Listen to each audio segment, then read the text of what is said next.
앞서 우리가 1장을 쭉 볼 때는 사도 바울의 감정은 기쁨이었습니다. 그리고 감사였고 하나님에 대한 찬양이었습니다. 성부 하나님 때문에, 또 성자 하나님 때문에, 성령 하나님 때문에 찬양이 멈추질 않는 그런 모습을 우리가 보았습니다. 그리고 그 은혜를 간직하면서 에베소 교회 성도들에게 기도했었죠.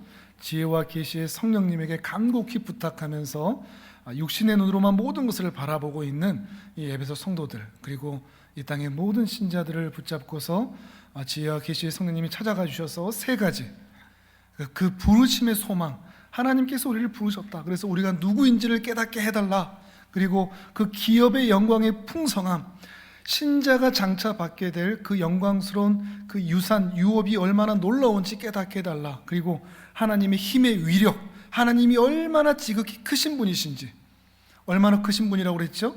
죽은 자 가운데 살리신 예수 그리스도, 그분을 살리셨을 뿐만 아니라 그를 모든 사람들로 그의 무릎을 꿇고 주께 경배하게 하였고, 그를 교회의 머리로 삼으신 하나님의 그 지극히 크심, 그것을 깨달을 수 있도록 마음의 문을 열게 해달라 기도하고 있었습니다. 1장의 전반의 감정은 기쁨이었죠. 근데 2장 딱 시작하자마자 감정이 완전히 바뀌어집니다. 절망이 느껴질 정도로 하나님을 떠난 결과가 어떠한 것인가 하는 것을 사도 바울이 이야기를 하고 있습니다. 1절을 먼저 읽어볼까요? 1절 시작. 그는 허물과 죄로 죽었던 너희를 살리셨도다. 아멘. 여러분, 성경에 다 그렇게 되는지 모르겠지만 살리셨도다는 좀 작게 써 있을 겁니다. 한번 보십시오. 살리셨도다는 좀 작게 써 있죠. 성경에서 보실 때 여러분이 좀 작게 써 있는 부분은 헬라어 원문에는 안 적혀 있는 겁니다. 개역개정을 우리 한글로 번역하면서 써 있는 거고, 가로가 쳐 있다 그런 것은 헬라어 사본 중에 어떤 것은 적혀 있는데 어떤 것은 안 적혀 있을 때는 가로를 쳐 놓습니다. 근데 방금처럼 살리셨도다 이렇게 작게 써 놓은 것은 원문에는 없고 우리 한글에만 있습니다. 영어 성경에도 기록되지 않는 것인데, 뒤에 나오는 3절 이하에 4절 이하에 나오는 그 말씀들과 연결을 시키다 보니까 이렇게 해놨는데, 이게 써놓다 보니까 오히려 좀 반감이 되는 게 뭔가 하면, 우리의 비참한, 죄로 인하여 비참한 우리의 존재가 어떻게 되었는지가 조금 반감이 되고 있습니다. 좀 애둘러서 좀 완곡하게 써 있는데, 사도 바울은 얘기한 거죠. 근데 너희가 누군 줄 아느냐? 이렇게 얘기하고 있는 거죠. 근데 너희는 본래 죄와 허물로 인해 다 죽었었다. 절망적인 선언을 하고 있는 거죠. 그렇다고 해서 에베소 성도들에게 손가락질하고 비난하고 있는 것은 또 아닙니다. 왜냐하면 3절에도 보시면, 3절도 한 번 더 읽어볼까요? 3절 시작. 전에는 우리도 다 그 가운데서 우리 육체의 욕심을 따라 지내며 육체와 마음에 원하는 것을 하여 다른 이들과 같이 본질상 진노의 자녀이었더니. 아멘. 에베소 성도들만 죄와 허물로 죽었다는 이야기입니까? 아니죠. 전에는 우리도 그랬다 그러죠. 그 우리는 누구도 포함됩니까? 사도 바울도 포함되고 유대인들 모두가 다 포함되는 거죠. 유대인을 제외한 모든 사람들은 다 이방인이기 때문에 유대인과 이방인, 곧 모든 사람들은 허물과 죄로 죽었던 존재들이다. 그리고 3절 이하에 나오는 것처럼 본질상 진노의 자녀다 이야기하는 거죠. 누구도 포함되겠습니까? 바로 우리 자신도 포함되는 이야기죠. 바로 우리 자신도 포함되는 이야기를 할 수 있습니다. 우리도 허물과 죄로 죽었던 존재들이라 하는 것입니다. 우리의 존재가 어떤 존재였는지를 잊어버리지 않아야 됩니다. 그런 말이 있죠. 역사를 잊은 민족은 망할 수밖에 없다. 마찬가지로 우리의 과거가 어떠했는지를 알지 못한다면 우리에게 베푸신 하나님의 그 풍성한 은혜가 얼마인지를 깨닫지도 못하고 참으로 감사하지도 못할 것입니다. 우리는 허물과 죄로 인하여 죽었다 얘기하는 거죠. 그리고 우리가 죽은 이유가 뭔가 하면 허물과 죄라는 거죠. 허물과 죄. 허물과 죄는 좀 비슷한 의미인데, 허물이라는 것은 뭔가 하면 쉽게 얘기하면 탈선했다는 겁니다. 정해진 항로가 있는데 그 항로를 벗어나 버리는 거죠. 어떻게 되겠습니까? 당연히 제 갈 길로 가지 못하겠죠. 기차가 탈선하는 것입니다. 하나님이 정해놓으신 인생의 항로에서 자기 스스로 임의로 스스로 벗어나 버린 것을 얘기한 겁니다. 죄는 관역에서 벗어난 상태입니다. 화살을 쏘면서 화살을 쏘는 자가 관역을 향해서 쏩니다. 그리고 관역을 향해서 날아가라고 말이죠. 근데 화살이 난 실소라고 하면서 그 관역에서 벗어나 버리는 것입니다. 이게 죄입니다. 죄나 관역이나 다 그 대상자에게 허락한 원래의 항로와 목적을 벗어나는 것을 얘기하는 거죠. 쉽게 얘기하면 하나님께 벗어난 것을 얘기합니다. 하나님께 벗어났기 때문에 죽음이 주어졌다 하는 것이죠. 물을 떠난 고기가 죽을 수밖에 없듯이 하나님을 떠난 인간은 죽을 수밖에 없다는 것을 말하고 있는 것입니다. 물론 이 죽음은 육체적인 죽음을 말하기 전에 영적인 죽음을 먼저 말하고 있는 것입니다. 하나님께 끊어진 존재가 되었다는 거죠. 허물과 죄로 인하여서 하나님께 끊어졌다는 것입니다. 하나님께 끊어졌기 때문에 하나님께 반응을 할 수가 없는 것이죠. 시체처럼 말은, 시체는 아무리 말을 걸어도 대답할 수가 없죠. 아무리 칼로 찔러도 반응할 수가 없습니다. 그러니까 하나님께서 아무리 불러도, 하나님께서 아무리 말씀하셔도 반응하지 못하는 것이 영적으로 죽은 상태인 거죠. 그러니까 하나님을 하나님으로 알아보지도 못하고 하나님의 말씀에 순응하고 반응하지도 못하는 것입니다. 그러니 불신자는 육체는 살아있는데 영적으로는 죽은 상태인 거죠. 하나님께 반응을 하지 못하기 때문에 그렇습니다. 우리는 어떻습니까? 여러분 영적으로 살아있는 것 같습니까? 여러분이 영적으로 살아있다는 것은 어떻게 확인하면 되죠? 육적으로 살아있다는 것은 우리가 코에 손을 대보면 되죠. 숨을 쉬나 안 쉬나, 또 심장에 손을 얹어보면 되죠. 우리의 심장이 뛰나 안 뛰나. 우리가 영적으로 살았는가 하는 것은 반응의 문제라고 했습니다. 하나님의 말씀에 반응하는가에 따라서 우리가 영적으로 살아있는가 죽어있는가가 확인되는 것입니다. 좋은 반응은 긍정적인 반응이겠죠. 하나님께서 말씀하시면 그 말씀에 순종하는 것이 긍정적인 반응입니다. 안 좋은 반응은 불순종으로 나타나겠죠. 근데 불순종이라고 해서 아예 희망이 없는 것은 아닙니다. 불순종도 반응을 하는 거니까요. 불순종도 오히려 희망이 있습니다. 하나님의 말씀을 듣고 그 말씀을 싫다, 나는 그 말씀을 따르기 싫다, 나는 그 말씀대로 순종하기 싫다 하는 것도 희망이 있습니다. 정말 죽은 건 뭐겠습니까? 하나님 말씀하시든지 말든지 무감각한 것이 문제입니다. 불순종도 희망이 있습니다. 그런데 아예 무감각한 것, 하나님의 말씀에 대해서 아예 한 귀로 듣고 한 귀로 흘려버리는 것, 아무리 하나님의 말씀이 자극을 해도 그 마음의 양심이 움직이지를 않는 것, 그것이 죽은 상태라고 하는 것입니다. 우리의 영적인 상태를 점검하고 바르게 보는 것이 중요한 것이죠. 허물과 죄로 빠졌던 구체적인 삶의 내용이 무엇인가 하면 사도 바울이 세 가지로 설명을 하고 있는데 2절과 3절에서 이 세 가지를 말하고 있습니다. 여러분 찾아보시겠습니까? 허물과 죄로 빠졌던 구체적인 삶의 내용이 뭐겠습니까? 너희는 그 가운데서 행하여 이 세상 풍조를 따르는 것으로 나타나는 거죠. 세상 풍조를 따라가는 것. 두 번째는 뭘까요? 공중에 권세 잡은 자를 따라가는 거죠. 세 번째는 3절에 육체 욕심을 따라 육체와 마음에 원하는 것대로 하는 것이죠. 세상을 따라가는 것, 공중 권세 잡은 자를 따라가는 것, 육체와 마음이 원하는 대로 살아가는 것, 이 세 가지를 말하고 있는 것입니다. 첫 번째, 세상 풍조를 따르며 살았다는 것을 말하고 있습니다. 세상의 행로, 세상의 길을 따라 걷는 것을 말하는 거죠. 하늘의 풍조가 있고 땅의 풍조가 있다는 것을 우리에게 말해주고 있는 것입니다. 하늘의 풍조가 있는데, 하나님께서 기뻐하시는 길이 있는데 그 길은 따르지 않고 하나님과 예수님과 상관없이 자기가 원하는 대로 살아가는 거죠. 특별히 세상 사람들이 살아가는 대로 살아가는 것을 얘기하는 것입니다.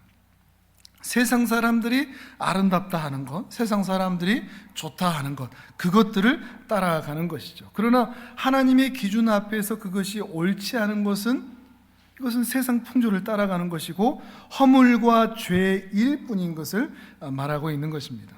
세상 사람들이 말하는 사고 방식, 언어, 그들의 결정, 선택, 가치관, 모든 것이 세상의 풍조에 물들어 있을 수밖에 없는 것이죠.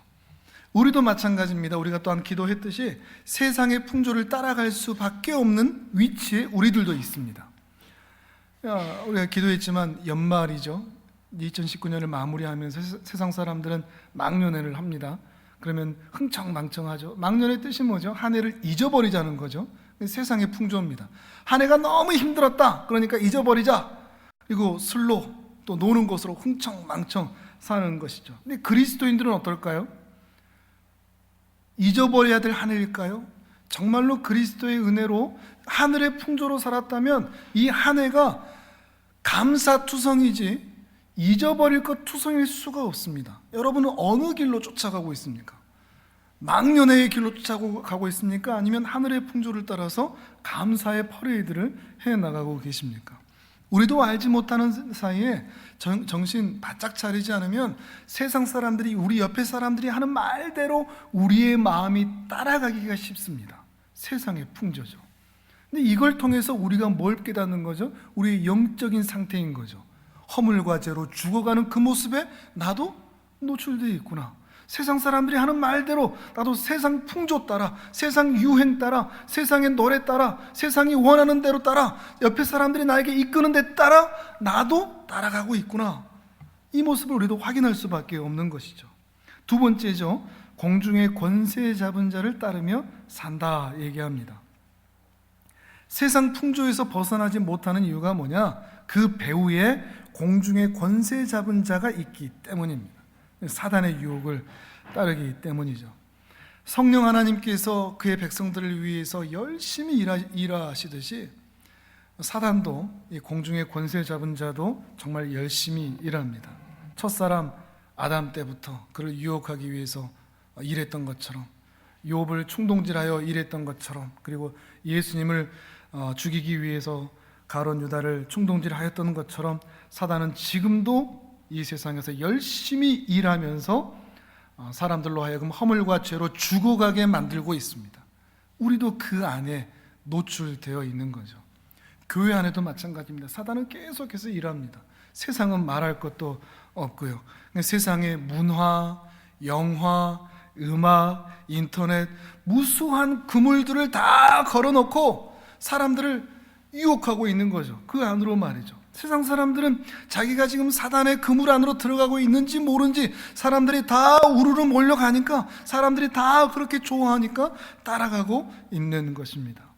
이 사단을 공중의 권세 잡은 자라고 얘기하는 것을 잘 생각해 보실 필요가 있습니다. 왜 공중의 권세 잡은 자라고 하는가 하면, 하늘에 계시는 우리 아버지가 계시죠. 우리는 땅에 삽니다.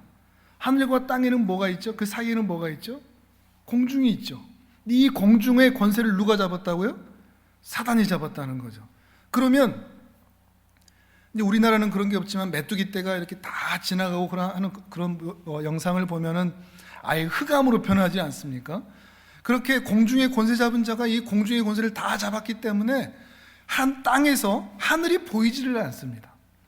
이 땅에 사는 신자들이, 또는 하나님의 사람들이, 또는 세상 사람들이 하나님이 계시는지 알 수가 없습니다. 공중의 권세자들의 권세가 너무나 강력하기 때문에 그렇죠.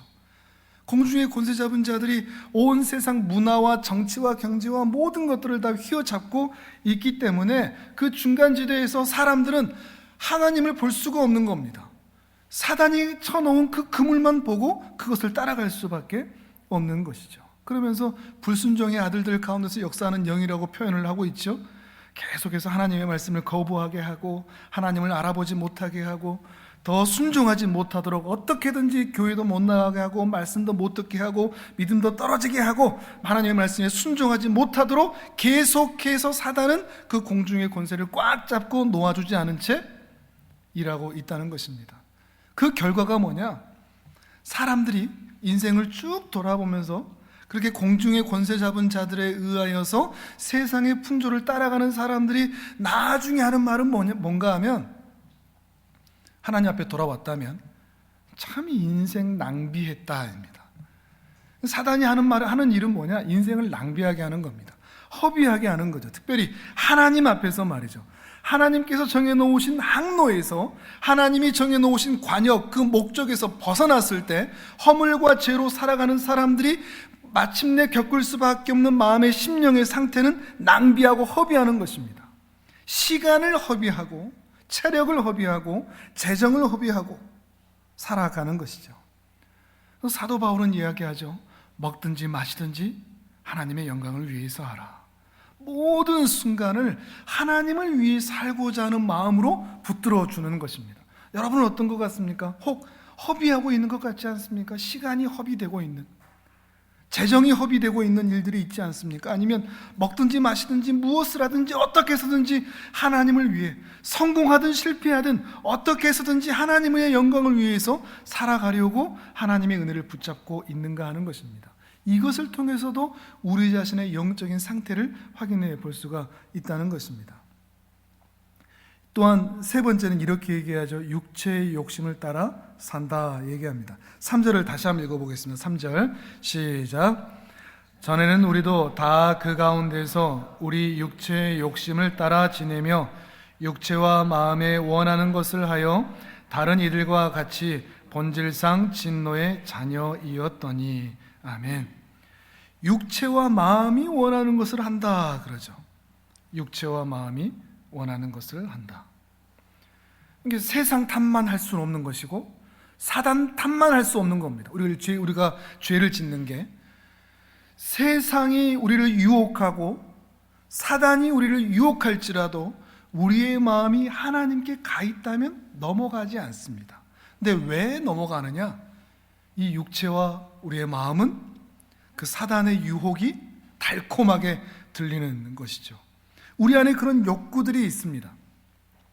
물론 이 욕구들이 다 잘못된 것은 아닙니다.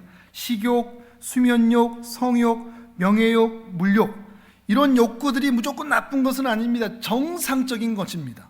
우리 안에 있는 욕구들은 나쁘지도 않고 좋은 것도 아닙니다. 이것을 어떻게 사용하느냐가 중요한 것이죠. 경건한 욕구들이 있습니다. 경건한 열망들이 있죠. 하나님의 뜻과 하나님의 나라를 위해서 살고 싶은 아름다운 경건한 욕구들이 우리 안에서 일어날 수 있습니다. 그런데 경건하지 못한 욕구들도 있다는 것입니다. 허물과 죄로 빠뜨리는 욕구들이 있다는 것이죠. 특별히 우리 안에 욕구들이 죄랑 결합할 때, 죄와 결합하여 그것이 절제되지 않고 그 욕구가 과해질 때 문제가 생기는 것이죠. 식욕, 여러분 절제할 수 있으십니까? 이 욕구에 있어서 정말 중요한 게 절제일 텐데, 절제가 영어로 하면 마인드 컨트롤이거든요. 마음의 절제가 되는가, 컨트롤이 되는가, 식욕을 절제할 수 있는가, 하나님의 성전인 우리의 몸을 건강하게 유지해서 하나님의 나라를 위해서 써야 할 것인데 이게 절제가 되는가, 과하면 좋지 않은 것입니다. 하고 싶은 말을 난 내 마음대로 다 하고 산다, 절제하고 할 수 있습니까? 아니면 이 과한 말 때문에 절제하지 못한 것 때문에 얼마나 많은 관계가 깨지는 일들을 경험합니까? 절제할 수 있습니까? 성욕, 절제할 수 있습니까? 자기 배우자에게만 만족을 해야 되는 것이죠. 물욕, 돈에 대한 욕망, 절제할 수 있습니까? 명예욕, 절제하지 못하면 사람들 앞에서 나를 자랑하게 되죠. 나를 높이게 되죠. 우리 자신을 점검해 볼 필요가 있는 것입니다. 나는 한다면 하는 사람이야. 난 말하고 싶은 거 다 말해야 돼. 그래야 직성이 풀려. 라고 이야기하는 사람들을 보는데 이런 욕구의 조절이 안 되는 겁니다. 절제가 되지를 않는 거죠. 본능대로, 마음이 시키는 대로 그 본능에 질질 끌려서 막 쏟아내면서 사는 것밖에 되지 않는 것입니다. 이것을 살펴야 하는 것이죠. 오늘 세 가지를 보았습니다. 우리를 허물과 죄에 빠뜨려 사망에 이르게 하는 세력들이 우리 옆에 있다는 것을 확인했습니다. 첫 번째가 이 세상입니다. 이 악한 세상. 이 세상에 풍조가 있고 하늘의 풍조가 있는데 우리는 이 세상의 풍조를 더 좋아한다, 따라간다. 또 사단의 세력이 있다 그랬습니다. 이 세력이 우리를 절대 봐주지 않죠. 열심히 우리를 죽이려고 하죠. 또한 세상과 사단만 탓할 수 있는 게 아니라 바로 우리 자신도 그러하다는 것입니다. 우리 자신의 욕심이 죄와 결탁할 때 우리 스스로 허물과 죄로 인하여 하나님에게 벗어날 수밖에 없는 존재가 될 수밖에 없다는 것입니다. 우리를 조정하려는 세력들이 있습니다. 하나님에게서 우리를 밀어내서 우리를 멸망에 이르도록 만들게 하려는 그런 세력들이 있습니다. 세상이, 사단이, 그리고 우리의 마음이. 어떻게 하면 될까요? 앞에 약간 말씀드렸지만 방법은 우리의 마음을 지키는 것밖에 없습니다. 이 마음을 지키는 것밖에 없습니다. 특별히 예수님의 기도가 우리에게 큰 도움을 줍니다. 마태복음 26장 39절을 우리 같이 한번 찾아보도록 하겠습니다. 마태복음 26장 39절.